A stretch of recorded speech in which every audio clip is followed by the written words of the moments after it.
असलियत निकल करके सामने आ गई कि वो केवल स्नान का विवाद नहीं था, वो गौ माता की हत्या बंद करो, ये जो आवाज हम बोल रहे हैं इसको बंद करने का प्रयास था।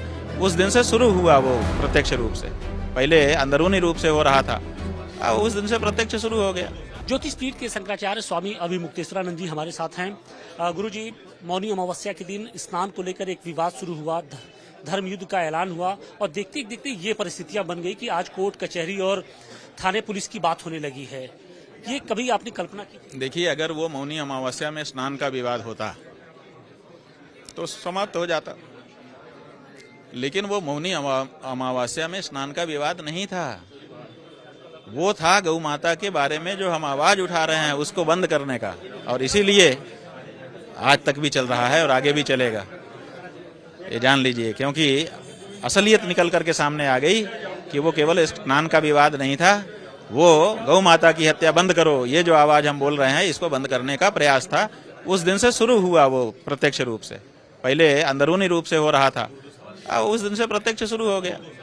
सरकार को ऐसा लग रहा है कि सरकार के अंदर जो खुन्नस थी वो निकल के सामने आने लगी है क्या? क्योंकि लंबे समय से ये कहा जाता था कि आप सरकार के खिलाफ बोलते हैं, सरकार की जो गलतियां हैं उस पर डटकर बोलते हैं, उसको लेकर कुछ।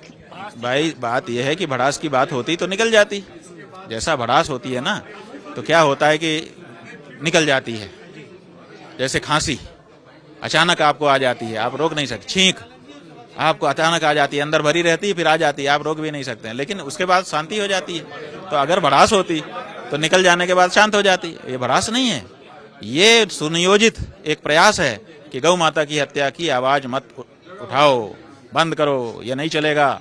हम जो चंदा ले रहे हैं वो चंदा हम लेते रहेंगे और गौ माता के बारे में किसी को बोलने नहीं देंगे। ये जो सुनियोजित प्रयास है, ये कोई भड़ास नहीं है, ये कोई सरकमस्टांशियल इवेंट नहीं है। देखिए, जिस तरीके से चरित्र हनन की कोशिश की गई है उससे पूरा जो समाज है वो हतप्रभ है।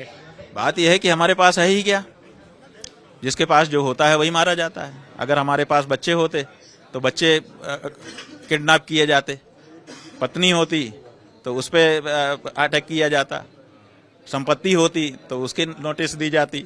हमारे पास तो ये सब कुछ है नहीं, तो हमारे पास एक सम्मान है, तो उसी पे अटैक किया गया है कि भाई इनके चरित्र की हत्या कर दो, इनका मान घटा दो, इनकी विश्वसनीयता घटा दो, उसका प्रयास किया जा रहा है।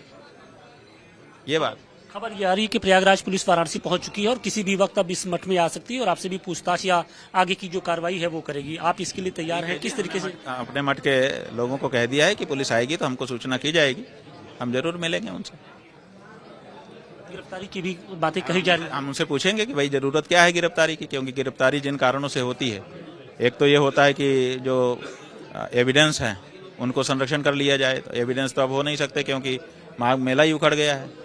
दूसरा होता है कि मेडिकल टेस्ट करा लिया जाए, अब इतना दिन बीत गया, उसका भी विशेषज्ञ बता रहे हैं कि अब उसका कोई मतलब नहीं है।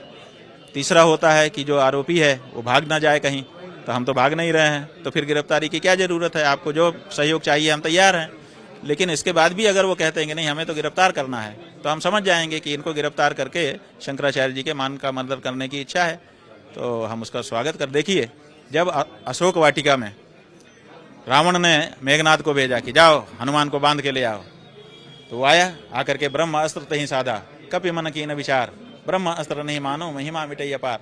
तो उन्होंने क्या किया, ब्रह्मास्त्र में बंध गए और वो लेके गया रावण के दरबार में पेश कर दिया, तो हनुमान की महिमा कम हो गई। तो ऐसे ही अगर रावण मेघनाथ को भेजता है कि जाओ बांध के ले आओ, तो हम तैयार हैं।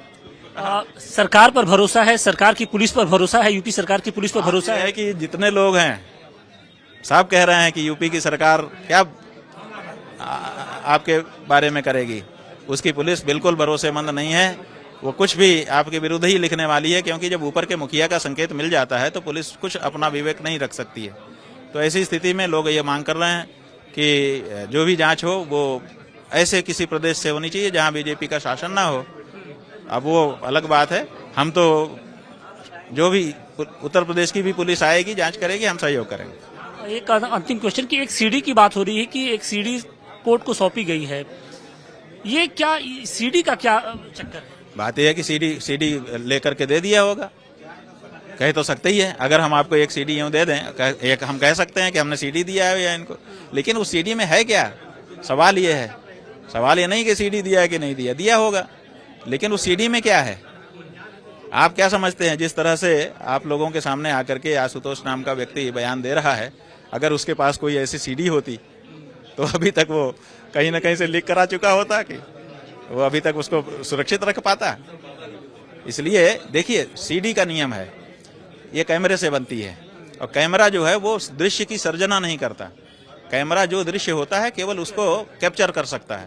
तो जब हमारे जीवन में हम जान रहे हैं कि ऐसा दृश्य कभी घटित ही नहीं हुआ, तो किसी भी कैमरा ने कैसे उसकी सीडी बना ली होगी? एक बात। दूसरी बात यह है कि उन्होंने जो मुकदमा लिखाया, जैसा कि अखबारों में और चैनल के माध्यम से आप लोगों के माध्यम से जानकारी हुई, वो कहते हैं कि हमारे पास बच्चे आए और उन्होंने कहा कि हमारे साथ ये हो रहा है, तो अब सीडी है कह रहे हैं। तो अब प्रश्न उत्पन्न हो गया कि सीडी किसने बनाई? क्या आप वहां पे खड़े होकर बना रहे थे? अगर आप बना रहे थे तो बच्चों ने आपको नहीं बताया, आपको पहले से ही पता था। और अगर बच्चे ही बना के ले आए तो बच्चे मासूम नहीं है, सीडी बना रहे हैं, तो आपके पास अभिरक्षा की गुहार वो कैसे लगाएंगे? जो सीडी बना रहा है बच्चा, वो आपके पास आएगा अभिरक्षा की गुहार लगाने। इसका मतलब है कि आपकी कहानी में झोल है और आपको जवाब देना पड़ेगा। एक अंतिम क्वेश्चन कि लोग कह रहे हैं कि आप अपने पद पर रहते हुए इस केस को प्रभावित कर सकते हैं, क्योंकि आपकी जो प्रतिष्ठा है, जो सम्मान है, जो ऊंची पहुंच है, उसकी वजह से आप इस केस को प्रभावित कर सकते हैं। तो क्या आप इस चीज को कैसे ले रहे हैं? बात यही है, असली बात यही है कि वो हमको इस पद पर देख नहीं पा रहे हैं, हर जुगत लगा रहे हैं कि किसी तरह से ये व्यक्ति शंकराचार्य पद पर ना रहे। नहीं, ये शंकराचार्य हमारे को घातक हो रहा है, ये शंकराचार्य सच बोल रहा है, ये तो रुकता ही नहीं है, इसको किसी तरह से हटाओ। नैतिकता की दुहाई दी जा रही है कि नैतिकता के आधार पर उनको अपने पद से इस्तीफा दे देना चाहिए, और जब वो बेदाग निकले कोर्ट से तब वो फिर अपने पद पर। सारी नैतिकता अब इनके द्वारा सिखाई जाएगी हम लोगों को, नहीं, सारी नैतिकता अब हमको इसी बात में सिखाई जाएगी। अगला आघात यही होने वाला है। बात यह है कि सूरज के सामने हमने सूर्य भगवान का उदाहरण सदा से सामने रखा है। सूरज के सामने बादल आता है तो क्या सूरज अपने पद से हट जाता है कि वहीं बना रहता है? अपने पद पे बना रह करके अपना जो कार्य है उसको करता रहता है। बादल आता है, छंटता है, आता है, छंटता है। अगर हम में कोई गड़बड़ी हो तो हम इस पवित्र पद से पे नहीं बैठ सकते। बिना नहाए, बिना पूजा किए, बिना अमुक अमुक कार्य किए हम लोग आसन पे नहीं बैठते हैं, क्योंकि हम भी उसकी मर्यादा को समझते हैं। अगर हम अमर्यादित रह करके इस आसन पर बैठ जाएंगे ना, तो इस आसन पर बैठ करके जो शक्ति हम में आध्यात्म की आती है वो आएगी ही नहीं। इसलिए हमें इस गद्दी की मर्यादा का, इसकी अध्यात्म शक्ति का पता है, और उसी अनुसार हम कार्य करेंगे।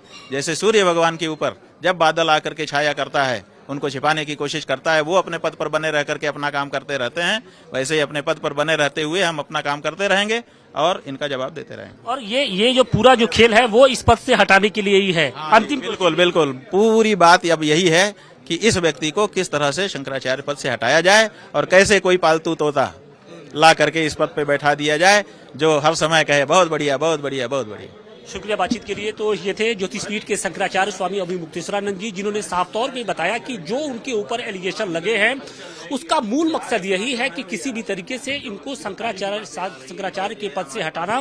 नैतिकता की दुहाई दी जा रही है, लेकिन वो जानते हैं कि वो बेदाग हैं, इस वजह से वो अपने पद पे बने रहेंगे और कानूनी जो भी दांवपेच होगा, चाहे कानूनी जो लड़ाई होगी, उसको पूरी ताकत के साथ लड़ेंगे। खबरों की रणभूमि में यहाँ शोर नहीं, सोच लड़ती, जहां शब्द नहीं फैक्ट्स वार करते हैं और हर सवाल खोलता है सच की नई परत।